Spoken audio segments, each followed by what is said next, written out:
You know, for example, if you guys took up anthropology in an American university, four-field anthropology, you would be taught the basics of this. It's not difficult. It's pretty easy to tell a woman from a man apart, just about by any part of the body. But the best parts, first best part is the pelvis. You guys all know what pelvis is, right? The pelvic region. It's not just one bone, it's a combination of different bones. And the second is head, skull. So pelvis is the most diagnostic, skull is the second most diagnostic. And then the other parts are less diagnostic and less confident. You know, you need a good sample. You can only tell, for example, by the long bones with only little amount of confidence, little amount of statistical confidence. But when it comes to the skull, when it comes to pelvis, you're good to go most of the time. I mean, you can be, you know, 95% sure that this is a woman, this is a man. But of course, there are difficulties, as always, connected with that. There are errors. There are people, there are manly women, and there are feminine men, right? Yeah, maybe you guys have encountered, you know, some girls that kind of look like guys and their physical build is more like a man's physical build, and vice versa.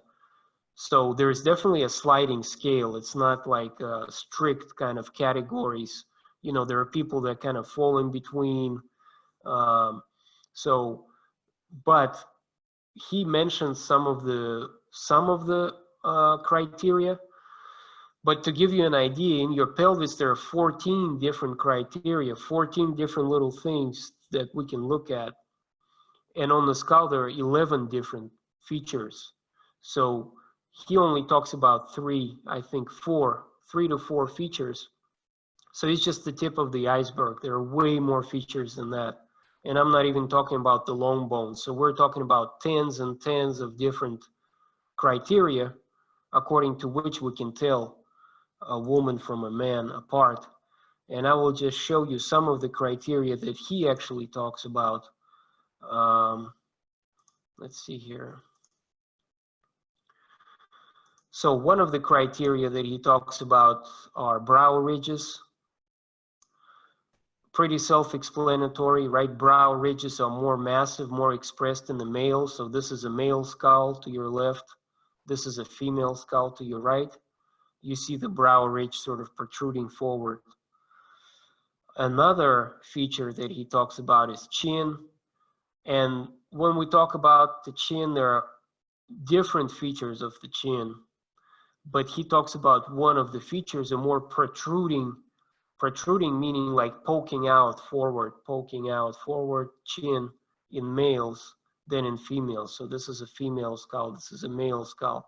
So he talks about male chin being more forward protruding, but also male chin is more squarish, just more massive. So this is a male skull to your left, this is a female skull. Another feature that he talks about when he talks about pelvis, he said in women, their pelvis is more round and kind of shorter, not as elongated, not as stretched out. But in men, it's less round, it's narrower. Basically, it's narrower and more kind of elongated, stretched out from up and down direction. And also he talks about sciatic notch. Sciatic notch, this is a specific feature, like if we took this pelvis apart, you know, so it consists of these main two bones here. And this is, of course, us looking forward in an individual. So if this is a woman standing and we're looking at the front of a woman or the front of a man, this is the pelvis and this is the spine, right? So if we took this pelvis apart, it consists of two symmetrical bones that are called innominate bones. You don't really need to remember that. But on these innominate bones, there is this kind of a angular feature that's called a sciatic notch. And this is the most diagnostic feature of pelvis this sciatic notch is also called the greater sciatic notch, or just sciatic notch. Parker Pearson calls it just the sciatic notch. So this sciatic notch is broader in females, broader, wider, and it's narrower and more sharper angled in males. So this is the easiest feature. Like if you picked up two innominate bones, and this is what we're dealing with usually in archaeology, is that you know, these the pelvises, they kind of fall apart and disintegrate, like this connective tissue in the middle that all rots away. So we are dealing usually with two, you know, separate bones, and the connective tissue between the sacrum here and the innominate bones, that rots away too. So these bones all separate basically, and we're just looking at these, you know, separate halves of pelvis, if you will. And you just pick, you know, if I gave you two bones, male and female, you could tell them apart fairly easily by looking at the sciatic notch. And if we were in a regular classroom, I would probably try to bring in a couple of bones for you, even though they're kind of difficult to obtain, especially real human bones. But I have here in Russia even, I have obtained skulls and pelvic bones, but most of the time we work with replicas. They're okay too, just to learn some initial skills. And another feature that we're forgetting, did he say anything about teeth? Do any of you guys remember? Are there differences? Because, you know, we've listed these features that I went over. How about teeth? Are there any differences between male and female? Yes, Maria. Okay, so what he talks about is that on average, male teeth are bigger than female teeth. And especially when we're talking about canines and incisors. So every tooth in your mouth has a name. So for example, these first two teeth here, two teeth to the left, two teeth to the right, they're called incisors. And then this third tooth is called a canine.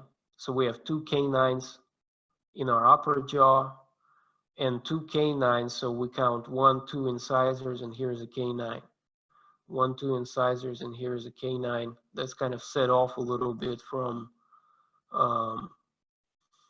the incisors. So these canines especially, and incisors especially, are bigger on average in men than in women. But that's of course not a very sort of confident category. These features that I showed you before, you know, when we're talking about brow ridges, chin, and pelvis, they're more, you can be more confident in these features than in teeth, because, you know, of course there are women with bigger teeth than men. That probably you can see on the sample, like these studies, maybe the study that Maria mentions, that's usually done with a large sample of people. You know, if they take 100 men and 100 women, yeah, on average, this will come out that men's teeth are bigger. But if you take one specific individual out of those 100, and one specific male, one specific female, you never know. You know, it might come, you might see the reverse effect. So first of all, let's forget about the intersex individuals for a moment. We're just talking about, we have bones, we have a skeleton. Me and you went, you know, this summer to the Southern Urals, we excavated a grave, and we're looking at a skeleton laying there. The number one unambiguous, unarguable sort of criteria of biological sex, whether you're a male or female, is a genitalia, presence of a certain type of genitalia. If you know, have that, you're either a man or a woman, no problem there.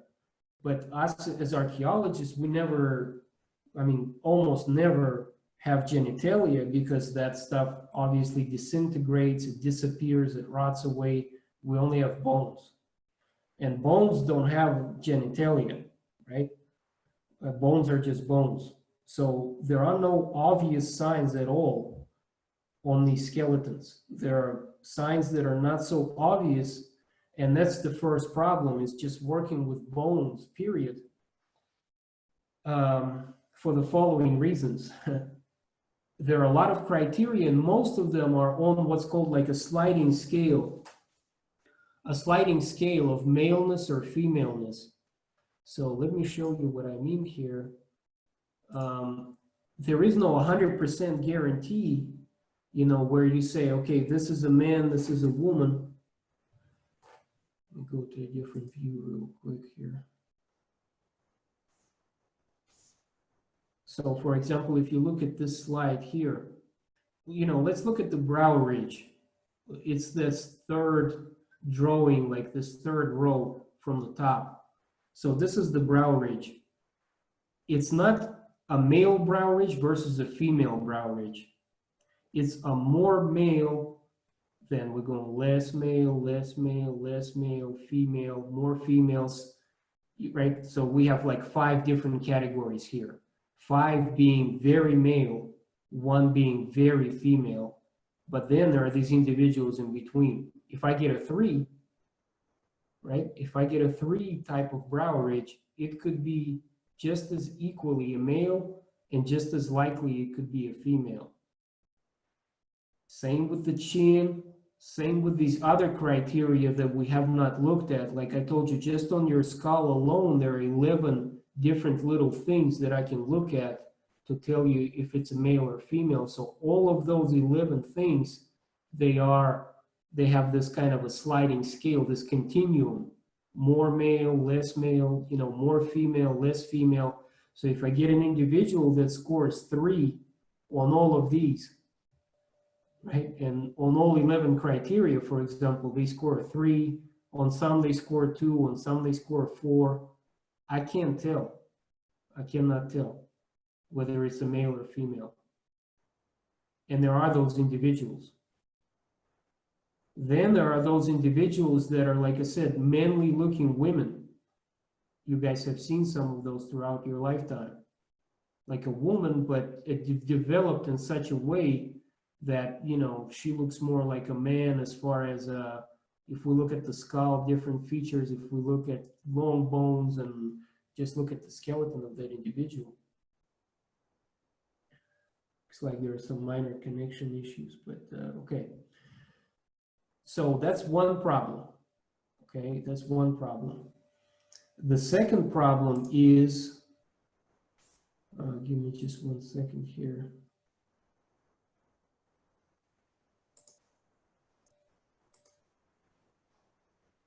The second problem is, even if we had, you know, genitalia, or even if we had a perfectly preserved skeleton where we have the pelvis and the skull and we do a very detailed analysis on that skeleton, or let's say even if we were not even dealing with the skeleton, but if we're dealing with the mummy, for example, there are a bunch of individuals that could be intersex, meaning you cannot determine their sex. You just can't do it. Because of these, first of all, because of these different genetic disorders. You know, the statistic 1 in 2,000 shows us specifically different types of genetic disorders, and there are many of them, about 17 different genetic disorders. For example, some individuals may have both genitalia. Some can have neither genitalia. Others can have very weakly pronounced genitalia. So there are all of these kinds of different combinations where, you know, something gets sort of thrown off or messed up on the genetic level. You know, here on the slide on the right, you see basically a cellular composition of a female and a male. You know, we're all the same at the level of our individual cells.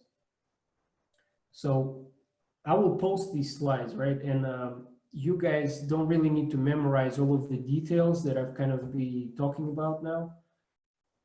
You need to be able to answer the discussion questions, for example, for the exam, right? So whatever is related directly to the discussion questions, but So for example, all humans have, we all consist of cells.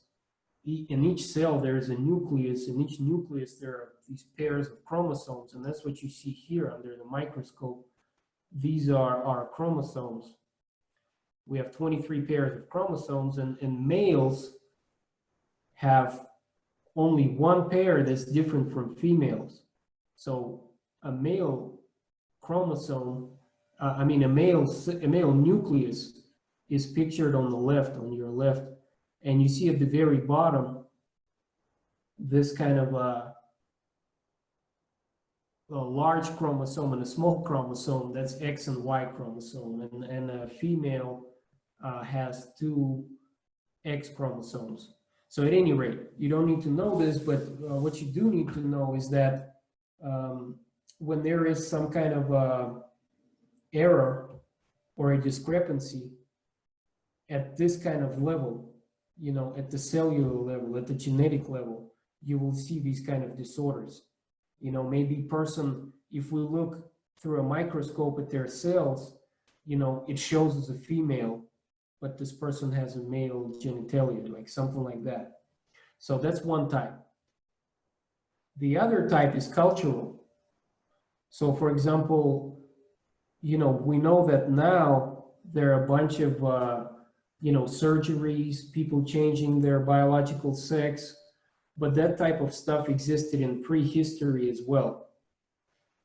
Even in history, right? I mean, there are people like castrates, people who get castrated at a very early age, and that messes up, like Vlad said, that messes up your growth, messes up your hormone balance in your body, and you may develop different, what's called secondary sex characteristics. For example, breasts, voice, absence or presence of facial hair.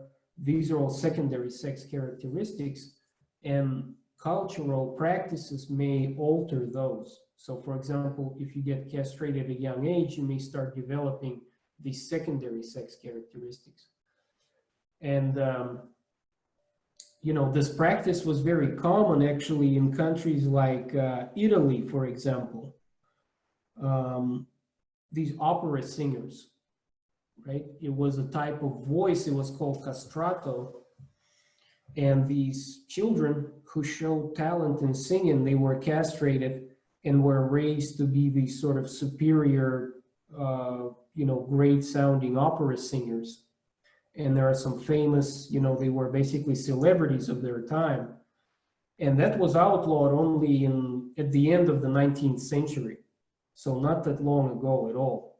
This was going on a regular basis. Then, they were these eunuchs, yevnuchi, right, in different, usually in Muslim countries, but not only in Muslim countries, but in China, for example. There is a strong historical record of these eunuchs that were in charge of harems. For example, in Turkey, that was quite common up until quite recently. In China, those are other historical examples. Then there is a non-surgical kind of alteration of biological sex. So for example, there is this medicine that's called Premarin, and that's why I have it displayed here. It's called Premarin, which is basically strong dose of estrogen of a woman hormone. And people who undergo sex change, they take these pills on a regular basis. And if you take enough of these pills, you'll start growing breasts, your voice will change, and you'll get all of these secondary characteristics. This, I guess, medicine or whatever you want to call it, this pharmaceutical agent, it's based on horse hormone. As you can see in this kind of slide, right, in this picture, you see equilin. Equilin is the second component. That's horse female hormone. And there are actually farms of horses where they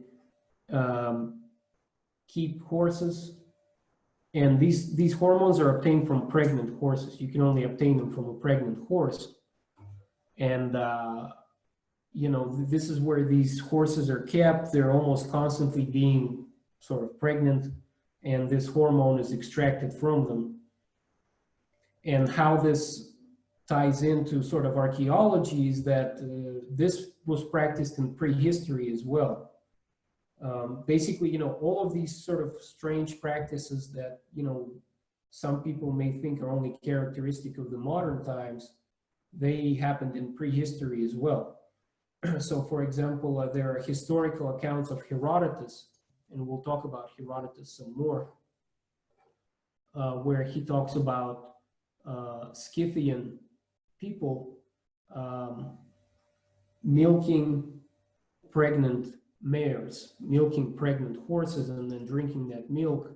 And, you know, supposedly that milk would contain quite a bit of this hormone equilin. But actually, you know, in modern times, this hormone is extracted from the urine, not from the milk of the horse. Okay, so the gender versus sex. I'm not even sure that this difference exists in the Russian language. So, for example, in Russian, right, would you use, Maria, what words would you use to say gender and sex in the sense that we use it today in this class? Or someone, how would you say these two words in Russian? I think it's quite different to make it's quite different to make a difference in Russian language. I mean, gender is pol and sex is pol also. So even I just saw it when I fallen down any forms in English, and there was a sex as a formal thing. Mm-hmm. So like something which is connected with documents and so on. And gender, what is connected with some biological things. So it's like formal and not such and biological probably definitions. I don't know how to explain it all. Yeah, so it's a very sort of vast topic, right? I mean, on gender, there are entire courses. You know, we could probably have an entire course on gender in archaeology. And when you start mixing in other concepts into it, like, you know, sexuality, that's a different kind of topic that's related to gender. You know, I want to make sure you guys don't confuse those two. So let me give you another, you know, one more sort of overview, you know, of gender versus sex. And this will be, looks like a review for all of you because you kind of already know what we're talking about. But it won't hurt because this topic, sometimes it may seem simple, but yet people still confuse things like, you know, and we'll talk about that, you know, like sexual orientation versus gender versus sex and stuff like that. So let's see here. Okay, so here's a little slide that will be posted. So gender can be defined, like Vlad said, you know, as a cultural construct of femininity or masculinity. And here we're not talking about sexuality yet at all. What we are talking, well, like I said, sexuality could be tied in, but let's leave that aside for now. What we're talking about is, in any given society, what does it mean to be a man? And in any given society, what does it mean to be a woman? What are the norms? What are the rules associated with being a man or being a woman? So, for example, how are men expected to dress? How are women expected to dress? Are women expected to wear makeup? How are men and women expected to walk? How are they expected to talk? How are they expected to act? And here we're talking about our generally accepted, sort of our most men and most women. Of course, in every society, you will have different sort of outlier individuals that do not fall into this regular norms of behavior. Here, we're talking about regular norms of behavior. In any given society, you know, is it normal for a man to wear a skirt, or is it not? For example, in our society, it's not, but in Scotland, it is. Is it normal for a man to wear makeup, lipstick, and all kinds of other makeup? In our society, it's not normal, but in other societies, it's completely normal. For example, this Wadabi people of Niger, maybe you guys have seen them in your gender classes or in some kind of documentaries on the History Channel or something like that. They're quite often cited as one of these examples of, you know, different kind of concepts of gender that are quite different from our concept of gender. So in that society, it's perfectly normal for men to wear makeup, not because there are some outliers or some very strange people. These are your average guys, and they do this because that's what men do, not because they're trying to stand out from society or something like that. Tatiana, go ahead, please. I wanted to suggest that it's complicated to talk about in some society being wearing makeup is okay and in some is not, because in the society in which the makeup is normal, it's not, it doesn't bear such I don't know, such meaning as it is, as it does in the society in which to wear makeup is not normal for men. The same with the Scottish skirt. It's not a skirt. It's like a man. It's male national like costume traditional. So it's not. It's kind of not a skirt. That's exactly what we're talking about right now. You know, what I'm trying to illustrate is that what's normal for a man to do or what's normal for a woman to do is a cultural construct, right? There is nothing objective. There is no universal way that's normal for a man and that's normal for a woman. And of course, that's like what you said is exactly what I'm trying to tell you, is that a man wearing makeup in a certain society or a man wearing makeup in our society, those are completely different things. And why are they different? Because there are different norms and rules associated with each society. Maybe if this guy that you see in this picture did not wear makeup, he would be the outlier, right? He would be the weird person. So what we're talking about here is that there is no universal or objective way for a woman to act or to dress. And here we're not only talking about dress and, you know, skirts and makeup, we're talking about certain personality or character traits also. So for example, in our society, men are expected to be assertive, right? They're not supposed to be very emotional. They're not supposed to show weakness, not supposed to cry. And there are other societies where women are more assertive and men are more emotional, where it's sort of, it's more accepted for a man to cry. So things like that. So these, and for now, again, Tatiana, we're just talking about the normal way, the generally accepted norms. We're not talking about, you know, the outliers and people expressing their individuality. We're not talking about that yet. We will. But now we're talking about our generally accepted norms and rules associated with each gender, with femininity or masculinity. So when we say that gender is a cultural construct, what we mean, what the cultural construct is a shared understanding. So for example, it's normal in Scotland for men to wear skirts because that society agreed that it's normal for men to wear skirts. And it's normal for men to wear makeup because that society agreed for one reason or another that it's normal for men to wear makeup. And if tomorrow that society agrees that it's not normal for a man to wear makeup or skirts, then we'll see the reverse effect. So it's completely culturally constructed. There's no biology to it, right?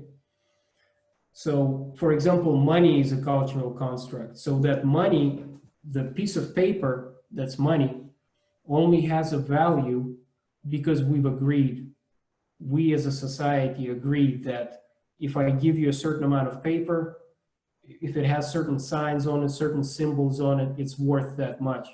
But tomorrow, we may all change that.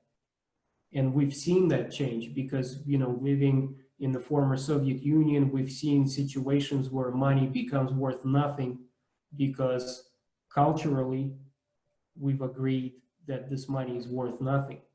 And, that's right now we're talking about the key difference between biological sex and gender. If tomorrow we all agree that I will grow a female genitalia, it will not happen.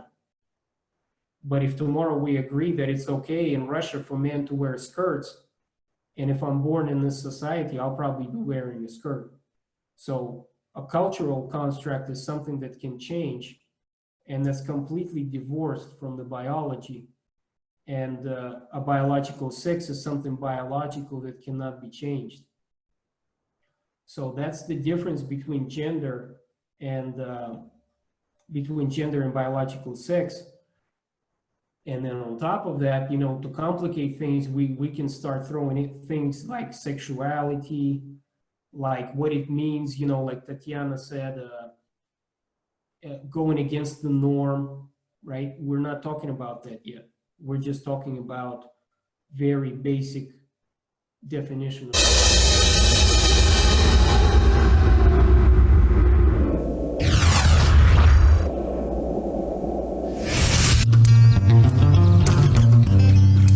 Wearing makeup is part of the men's ethnic identity, but it is also worn to attract the opposite sex. Every year, men compete in a beauty contest which is judged by women. It's called the Gerewol, and it takes place at the end of the rainy season. The isolated location and date are kept secret until just before the event. Gerewol is the highlight of the year, lasts for 7 days and nights, and is an opportunity for Wadabi men and women to get together. Okay, remember they talked about kerns, the strange word that you guys may have seen for the very first time. Maybe that's why you didn't quite register it. These kerns, right? Let me show you what I mean. So, quern stones are these kind of things that you see in the image here. These are the stones. This is like a primitive meal that you use to make flour. For example, you take dry corn, you grind it between these two stones, and you make flour, and then you bake bread from that flour. So when they found these quern stones in male graves, they interpret them as males where the makers, like when we looked at Block 100 man, he was sort of the maker of these ground stone tools. And so they interpreted these people as craft specialists who produced these stones. And when they found these same stones in female graves, Winter concluded that females use these stones to grind seeds, so they were involved in these cooking activities, right? So what we see here is the same exact item being found in a male grave or in a female grave. Depending on whether they're found in a male or female grave, they get a completely different interpretation. And that's, according to Conkey and Spencer, these are the two female archaeologists that criticized Winters, who was a male and wrote his interpretations back in the 60s. And then they went and reevaluated his interpretations in the 80s and said that was sort of an androcentric kind of interpretation and an example of a double standard. So a double standard is when you apply sort of different rules to two different groups of people to the disadvantage of one of the groups. So for example, if you get on the bus and it costs, I don't know what it costs now, like 25 rubles to ride bus for men, and it costs 30 rubles to ride bus for women, that's a double standard because you apply different rules to two different groups of people, just based on their sort of group identity, and it's to a disadvantage of one of the groups, in this case, the females.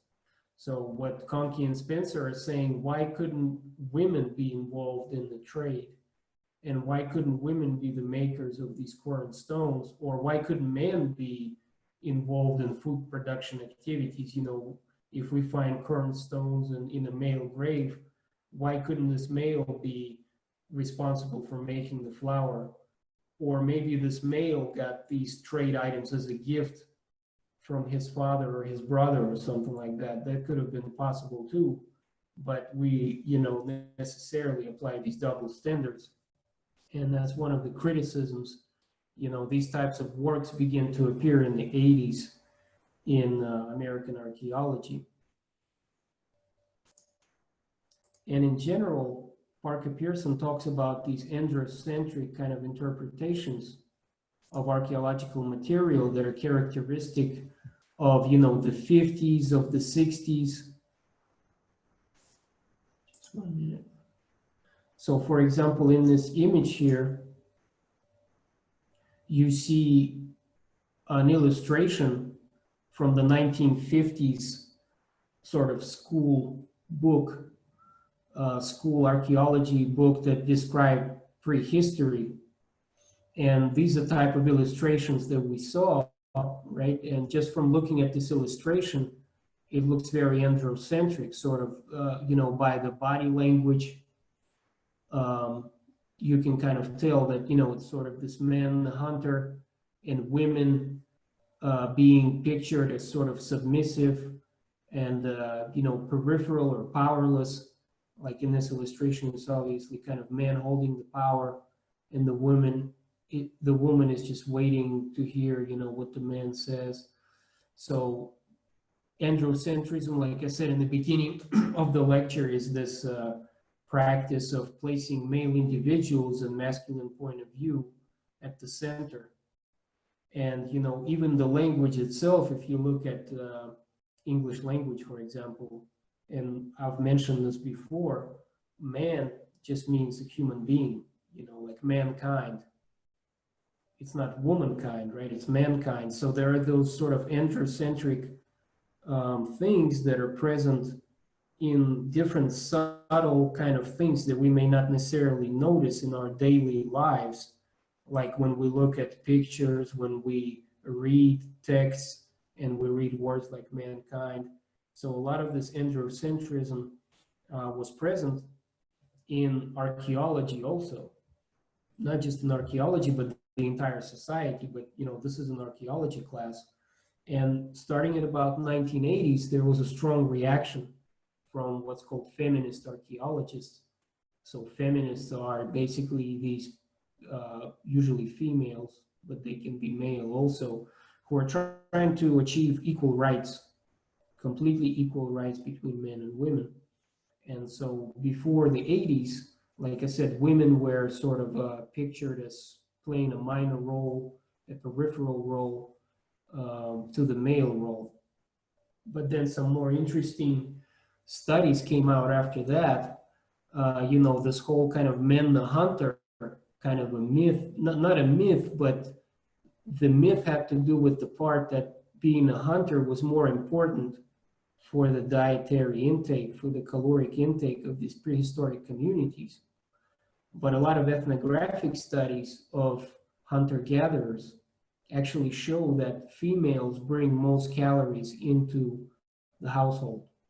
So men do hunt. So when you take societies like, for example, the San of South Africa, men do hunt large game like giraffe, for example, but they are only successful and they only hunt very rarely. And most of the food is actually being generated from gathering activities, gathering things like nuts, plants, different root vegetables, and that is done by women.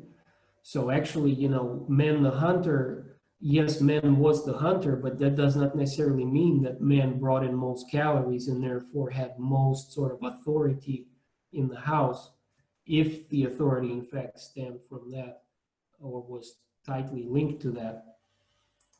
So it was a confusing passage, right? Because they kept saying, at first it was interpreted as a woman, then it was interpreted as a man, then a transvestite. So like, what is going on with this site?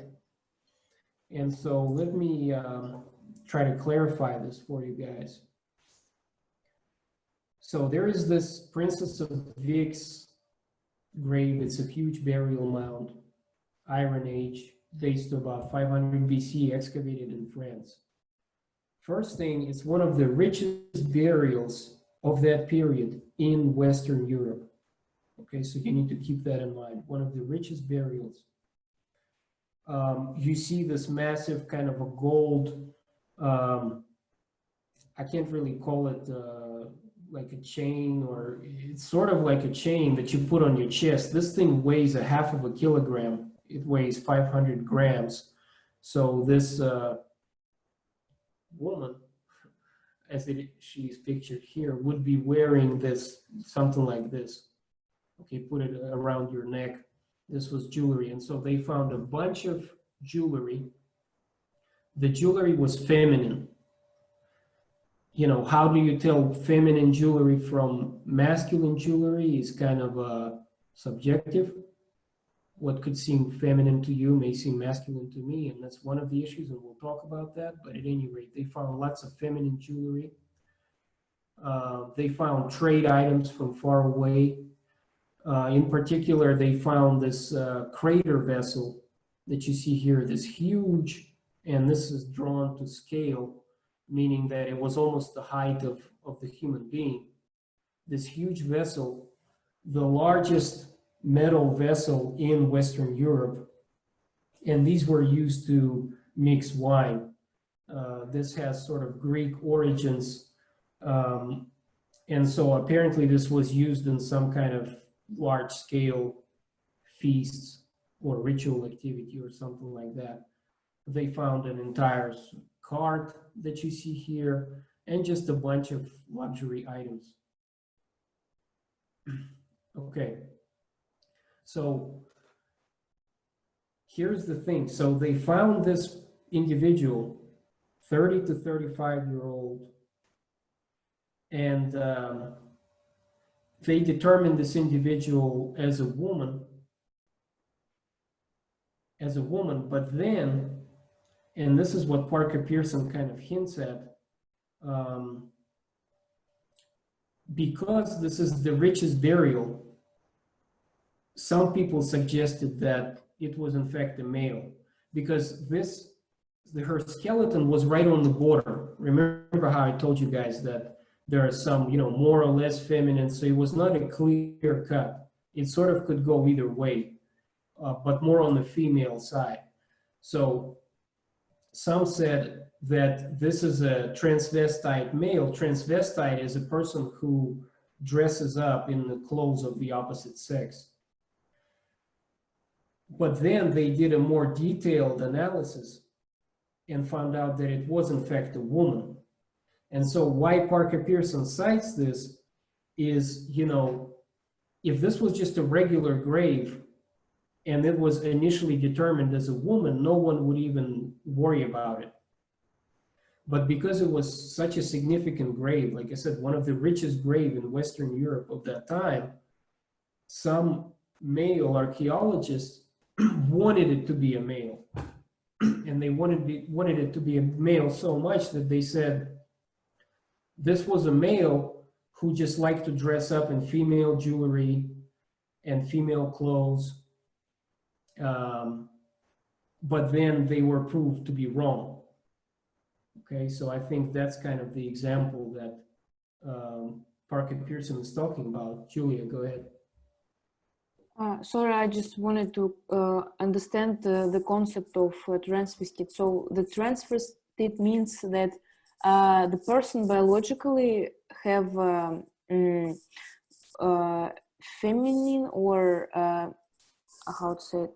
So, for instance, if this priest is a male biologically, he's transvestite because he uses culturally feminine items of clothes, and that's why he's transvestite, right? So it doesn't deal with his biology, right? Exactly, and we'll clarify this probably tomorrow.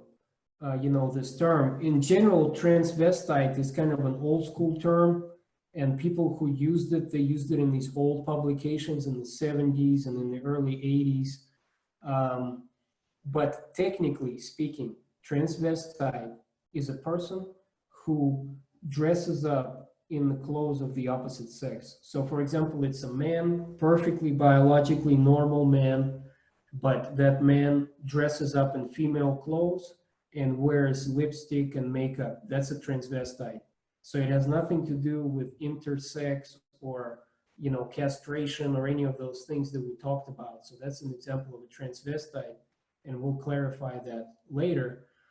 But what you guys need to sort of remember from this, we only have a couple of minutes. So this Princess of Vix, again, it's a woman, but some males had an issue with that because it's a very rich grave, and they try to make this a male who dressed up in female clothes, but they were proven to be wrong.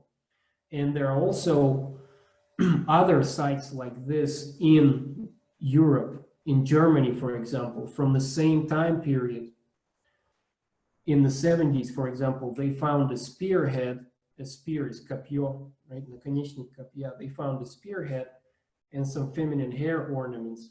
And from that, again, they keep pushing this idea of male transvestites being kind of present in that society. And we don't have any osteological data from that excavation from the 1970s. But they find this combination of a spearhead, which they associate with a male, and feminine hair ornaments. So based on that, they make a conclusion that it's a transvestite. But, a spearhead could have been deposited in a female grave. It could have been just a sort of symbol of power. And it doesn't make this person a transvestite. So this is a kind of this problematic, maybe confusing kind of example for you guys, but nonetheless, it's something. Okay, so we talked about gender, but now we need to, since we sort of started talking about that theory of Vix being the transvestite priest, let's clear up some of these terms. Right, so we talked about gender, we talked about masculinity and femininity, and in a lot of cultures there's a third gender. And there are different terms used for that. Usually, sometimes you'll see a term transgender, sometimes you'll see a term third gender, gender variant. Transvestite, like I said, is more of an old school term. You won't see it in anthropological literature that much. So what a transgender person is a situation where your biological sex contradicts your cultural identity. So for example, if you're a biological male, but culturally, in terms of gender roles, you identify yourself as a female. You dress like a woman, you put on makeup, stuff like that. The difference between, transvestite is a sort of practice, short-term or one-time practice, like just the fact of you dressing up for maybe one night, for that one night you're a transvestite, but a transgender person is usually like a permanent kind of thing, although it could be variant also. And for some reason it's mostly males assuming female roles, but we have some examples of the reverse happening also, and we'll talk about that. But if we look from a comparative point of view, that's more rare. For some reason, it's more often for males to assume these female roles. And if we look at the ethnography, if we look at history, we'll see in a lot of societies, this kind of practice takes place. So for example, in South India, in Pakistan, in that general region, we see hijras, and you see their picture there. It's the colored picture, the only one on the slide. And basically these hijras are, you know, gender variant transgender individuals. They're biological males that identify themselves as women. And actually in India, in their passports, there are 3 categories: man, woman, and hijra. So that's how widely recognized this kind of practice is and sort of accepted, you know, at the federal level. And they, you know, have basically quite a lot of rights, you know. And when you look at a country like Pakistan, that's kind of surprising because it's a, you know, Muslim country, in some areas fundamentally Islam country, but hijra individuals enjoy a certain amount of sort of social liberties there. So for example, they occasionally, you know, carry out not protests, but sort of public, you know, you could say public marches or something like that. Recently they had one in Islamabad, which is the capital of Pakistan, and to where basically they try to negotiate for more rights, you know, more social rights and stuff like that. And it ended pretty well, you know, no violence or anything like that, which is kind of, at least to me, was surprising. So at any rate, we have these, you know, hijra individuals. They engage in certain type of activities like dance, entertainment, traditionally, stuff like that. If you go to Polynesia, you know, in the Pacific Ocean, they have a similar thing, you know, men assuming a woman role, and that goes back in time, you know, centuries, hundreds of years, a very long-term tradition. In Brazil, they have something similar in the traditional Brazil culture. In Albania, and that's one of the rare cases where we have the reverse. We have women assuming male social roles and male social identity. And we'll talk about that in more detail in just a minute. And the one interesting example comes from the Native Americans of North America. They have, well, they used to have, and some of them have this practice still, of individuals that are called berdache. It's a French term originally. As you know, all kinds of colonial powers were in North America at different points in time: French, Spanish, British. So berdache, and you see some of these individuals here. You see one of the individuals here from the Zuni tribe of New Mexico. That's actually not too far from, remember when we talked about the Sand Canyon site, when we talked about Pueblo Bonito site, when we talked about Block 100 man. That's from that same general sort of geographic region. And this, as you can see, you know, the picture was taken in 1879. And this particular individual was kind of a celebrity at the time because, you know, at that time there was already photographs, video cameras, and so there are videotapes of this person and stuff like that. And this person actually met the president at the time, but that's kind of a separate story. So at any rate, this, you know, berdache individual is one example. There is another example that you see down here, Oshtish, this male individual dressed as a woman next to his wife, and we'll talk about that in just a minute. So an important thing to know about these berdache individuals is that they were not some kind of outcasts. They were not associated with a negative stigma in these Native American societies, but they occupied kind of special roles actually in Native American societies. So they performed things like ceremonies, for example. If they have like a holiday, a wedding, this person would like host a wedding, for example, or host some kind of a ceremony. They were shamans, fortune tellers, so things like that. they definitely were recognized for being sort of special. And if you look at shamanistic religions, you know, a lot of them are associated with the ritual specialists, with shamans kind of assuming other roles, you know, morphing into something else, like morphing into an animal, or from a man morphing into a woman, you know, things like that are associated with these type of practices. And these Birdachi individuals, they were definitely more likely to assume those types of roles. They also did things like they were medicine men also, so kind of their version of doctors, for example.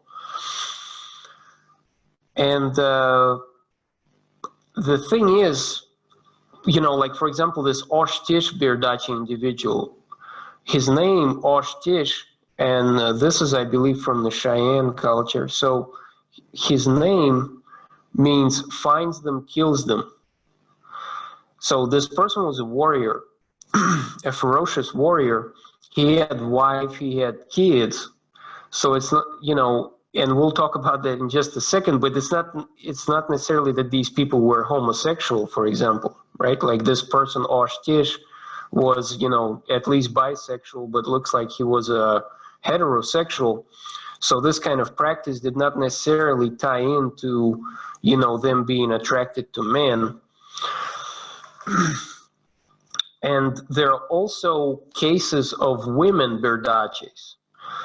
So for example, in the Cheyenne culture, there is an account of a woman chief, of a woman Birdachi chief. She had 4 wives. So she was obviously a lesbian, but she was a Birdachi too. And this practice of Birdachis, it's closely tied into this idea of spiritual quest in Native Americans. And what I mean by that is, you know, how Native Americans have these strange names, right?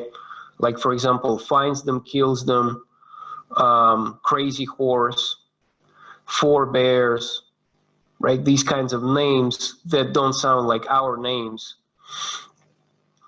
The way these Native Americans got these names is they didn't get only one name from birth. Your name could change throughout your lifetime. And the way you got your name is when you were a kid, let's say, you know, maybe 9 years old or 8 years old, somewhere around that time. There is really no exact strict, you know, time frame for that. But basically what they did, they usually fasted for a few days. So like they starved or did not drink or eat for a few days, and they would go into a secluded location.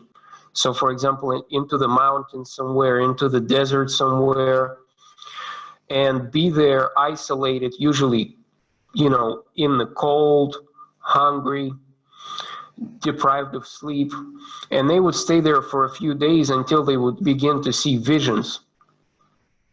And they would see these visions, maybe for a day or two, and they would come back to the community and tell the community about their visions. And based on their visions, they got their name. So for example, the famous chief Crazy Horse, you know, that's how he got his name, because in the visions he was seeing horses that were acting crazy, for example. And so one of the ways to become a Birdachi was if in your visions, you know, you saw something, maybe you doing women roles or something like that. And, you know, depends on how the community would interpret your visions, you know, maybe in consultation with the shaman, right, with the religious specialist, but something like that. So, you know, it's sort of a complex kind of practice for us to understand. You know, we know only very little about it. But what we know, I kind of, you know, told you the main points of it. But nonetheless, And in a lot of these pre-industrial societies, these transgender individuals occupied a special role. So, for example, we have examples from Scythians, right? And we'll talk about them in just a minute, to where they had something like that also. Herodotus reports that these Scythian individuals, they were very warrior-like, much like Native Americans, right? So we see these very sort of, warfare-oriented cultures that we wouldn't expect to see Verdace individuals, but yet we do. And these Scythian individuals also had these half men, half women that were also religious specialists. At least that's what Herodotus says. And that's where Herodotus attributes this to pregnant horse milk in his case.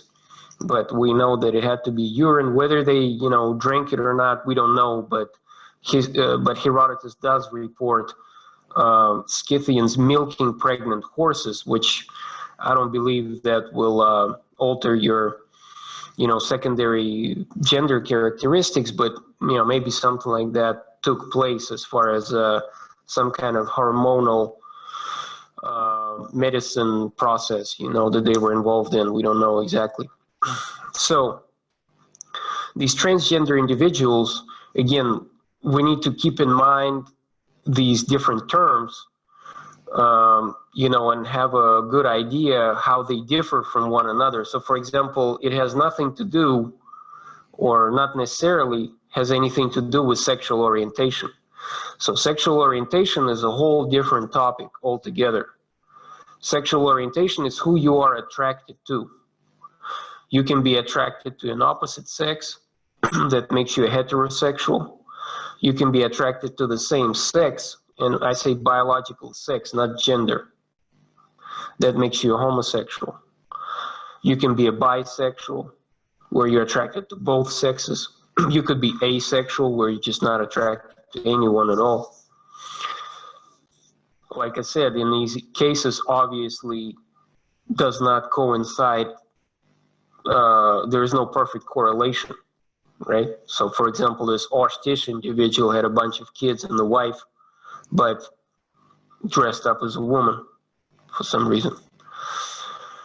Okay, and also don't confuse this transgender term with intersex or transsexual individuals that we talked about the last time we met, right? Because intersex or transsexual has to do with actual physical, either cultural manipulation or a genetic disorder that leads to this ambiguity in your physical body, right? Here, we're not touching the body at all. The body stays the same, but just your gender role changes. So know this difference between transgender, transsexual, homosexual, and all these different terms. Any questions about this so far? Okay, so let's move on. Okay, so this is just one interesting case of this where it's the reverse. Not men assuming women roles, but women assuming men roles. It's the so-called sworn virgins of Albania. Some anthropologists explain this by economical reasons. We've seen that before. Basically, it's a patrilineal, patrilocal, patriarchal society. And if I, let's say, don't have any sons, and I have only one daughter or two daughters, women are not allowed to inherit or own land or just property. And sometimes there's this practice of a woman at a young age taking vows, sort of swearing before the community, before the elders of the community. This girl will swear to be a virgin and to basically, assume a male role. And from that point on, the entire community will treat her as a man. She will be allowed to smoke, which women are not allowed to do usually, to drink, to hang out with men socially. Everyone will treat her like a man, and it transfers into the economic realm as well, into just all realms of life. And so this practice still goes on in some remote villages of Albania. The myth about the Amazons, right? I don't know if you guys have read like the myths of ancient Greece, right? They're very interesting. But in those myths, there are these Amazon women, Amazons. And so let's talk about them for just a minute. So as you all know, Herodotus is considered the father of history. Sometimes he's also called the father of lies. So more of these Greek myths turn out to have some actual physical evidence behind them, like Troy, right? The discovery of Troy, for example. At first, it was considered to be a myth completely, but then they actually found the city of Troy. Same thing with the Amazons. At first, people thought it was just a story, a myth, basically a lie. But more recently, turns out that it was at least partially true. So the partially true part is that apparently there were women warriors in that general region that Herodotus was talking about. And he was talking about Scythia. In Britain, you may hear people say Scythians, Scythia. I prefer the Scythian pronunciation since it's the Greek, the original pronunciation. This is how Greeks said it, and they're the ones who invented the term, and that's how we say it in Russian too. But at any rate, so I just don't want you guys to be confused. These are the same things. If you hear, you know, in some documentary, people talk about Scythians, these are the same people. So these are people who lived in modern day southern Russia, modern day southern Ukraine, northern Kazakhstan. You see it on this map here. So these groups called the Scythians, the Sarmatians, these are these pastoralist, you know, nomadic or semi-nomadic people who lived in the steppes, in the Eurasian steppes. And the period we're talking about here is the Iron Age. And here, you know, in the slide, you see some Greek statues of these beautiful Amazons. And according to the myth, to Herodotus's myth, they cut off their right breasts, and that's why in these statues you see them without the right breasts, because according to Herodotus, that allowed them to shoot the bow and arrow, to shoot an arrow from a bow more effectively because the breast was not in the way. So that's a myth, right? Part of the myth. And so this myth is very colorful. Basically, it says that these Amazon women lived in female-only communities. There were no men living next to them. They only went to meet men at certain times to procreate. And then when they procreated, they either killed all male babies and just kept the female babies, or abandoned these male babies somewhere in the woods, in the wilderness, and let them sort of fetch for themselves and forage for themselves, or gave away the male children to that male group which they procreated with. So that's part of the myth. The kind of truth behind that myth is that all over this region, what Herodotus called Scythia, we do find graves of females with weapons and with certain trauma that's associated with riding a horse a lot. And Parker Pearson mentions that it's the trauma to the coccyx. And this is the sort of middle part of the pelvis behind sort of the back part of the pelvis. And we talked about the pelvis. You know, when you ride a horse a lot, basically that messes your bones up in the lower back. And this is what these women have. And there are these different estimates, you know, for example, Taylor estimates there are 20% of Sarmatian graves, and that's a group that's related to Sarmatians, just a little later variant of it. 20% of the graves are these Amazon graves. All we know is there are a bunch of these graves, okay, a bunch of these graves. And so this phenomenon is very interesting for a number of reasons. Here we can kind of think back to this VIX example, right, that we talked about this issue of sort of gender determination. I mean, biological sex and gender, you know, because in this case they're kind of connected, but the biological sex determination, when we initially find the skeleton and stuff like that, you know, because Parker Pearson basically says, you know, most of these excavations are done in the Soviet era. For example, when, you know, he mentions the possibility of some of these female graves being ignored and underreported, actually underestimated. And here's what I mean. For example, if this is some archaeological excavation in the 70s in the Soviet Union, and we find a grave with weapons, I'm sorry, with things that we usually associate with males, we may not even bother to check the sex of that skeleton.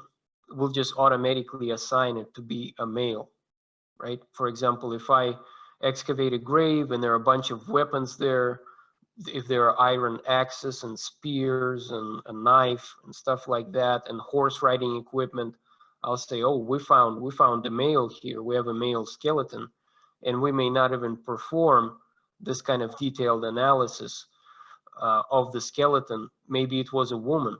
So Parker Pearson mentions this possibility of the percent of these Amazon warriors maybe being even higher than 20%. So now we're going to violate the SAS rules a little bit, and we'll watch something in Russian. It makes sense because most of these burials come from basically, you know, Russian-speaking countries. So let's watch the short video. That's one of the biggest Amazon graves found on this territory so far. Give me just 1 second here. Okay.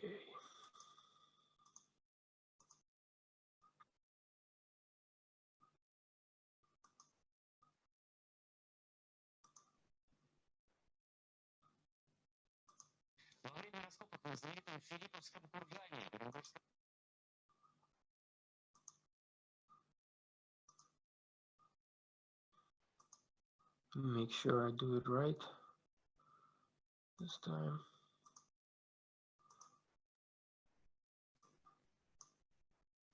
Во время раскопок на знаменитом Филипповском кургане в Оренбургской области обнаружили захоронение сарматской эпохи, то есть относится оно к IV веку до нашей эры.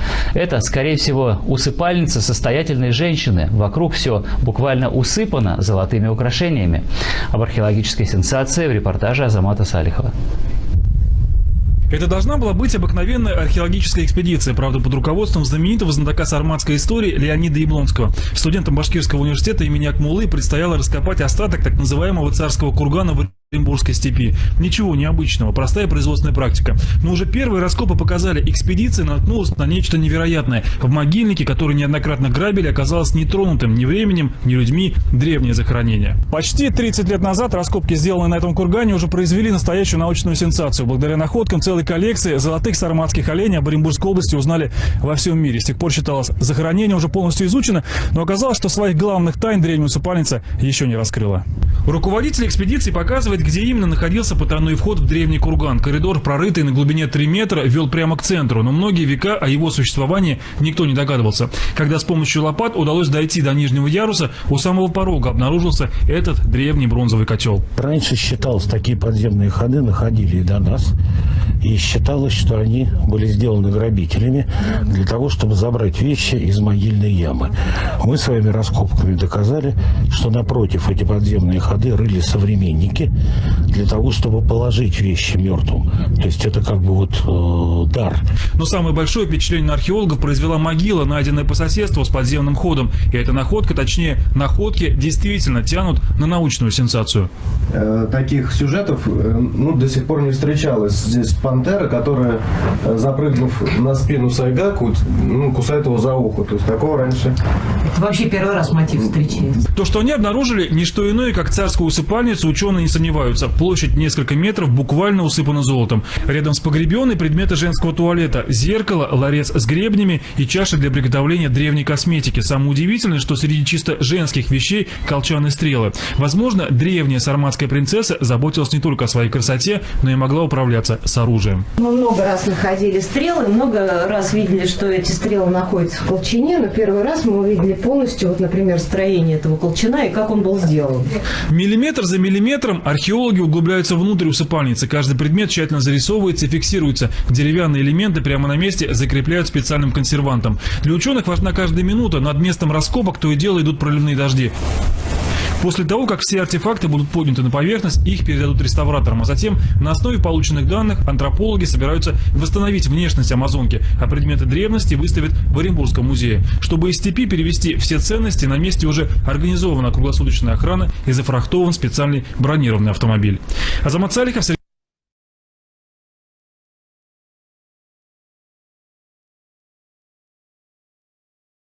Okay, so these types of graves are not like a surprise. You can find a lot of actually, if you search on YouTube, a lot of news reports from all over the Eurasian steppe of basically rich female graves being found.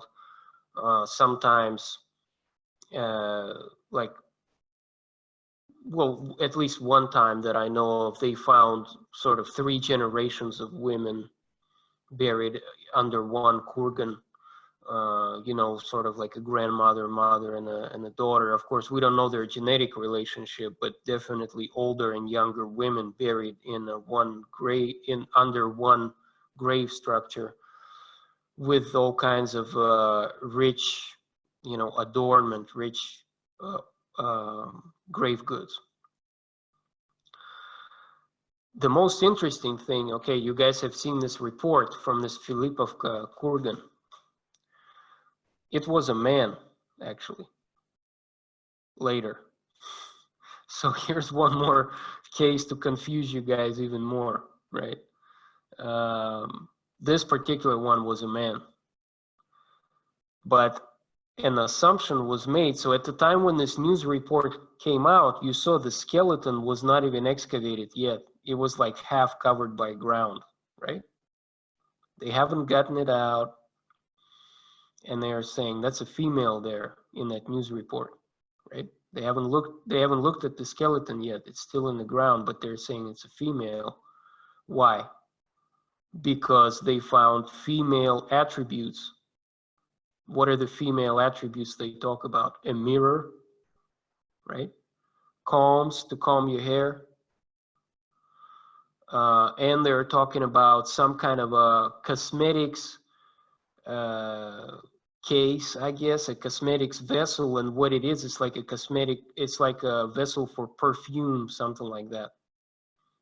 Okay, so based on those 3 items, they say that, and based on, what they know, that there are female burials in the steppe, they say it's a female burial automatically.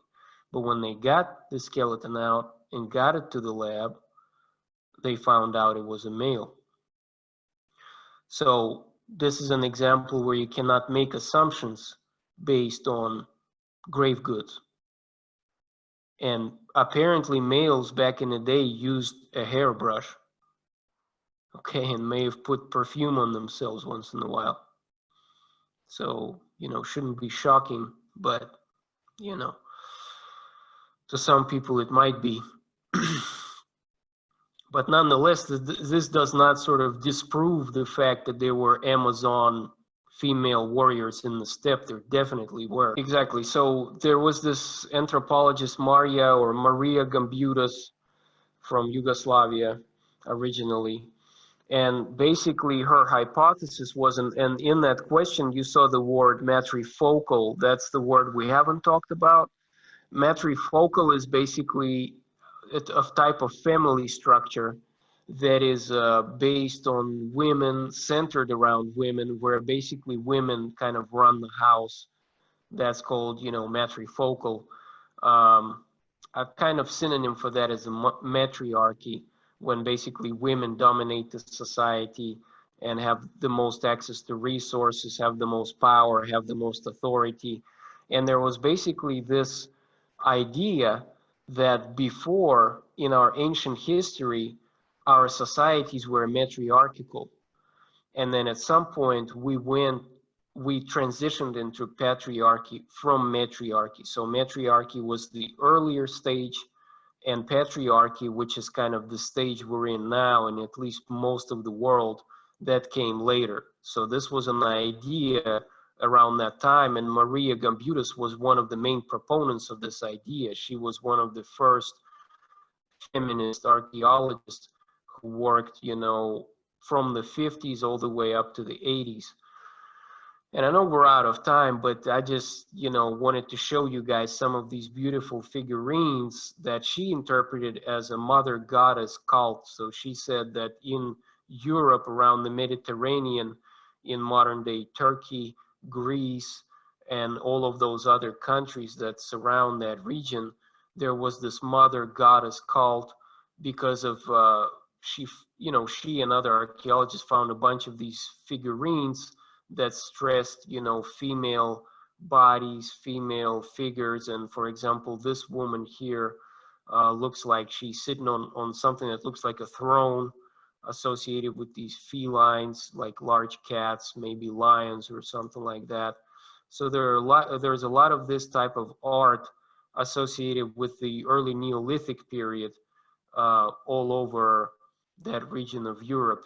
But like Vlad said, this kind of theory was contested, and, you know, not a whole lot of people believe in that theory, because, you know, these are just figurines. To base your matriarchy hypothesis just based on these figurines is kind of not very convincing, you know, is what the Parker Pearson is saying.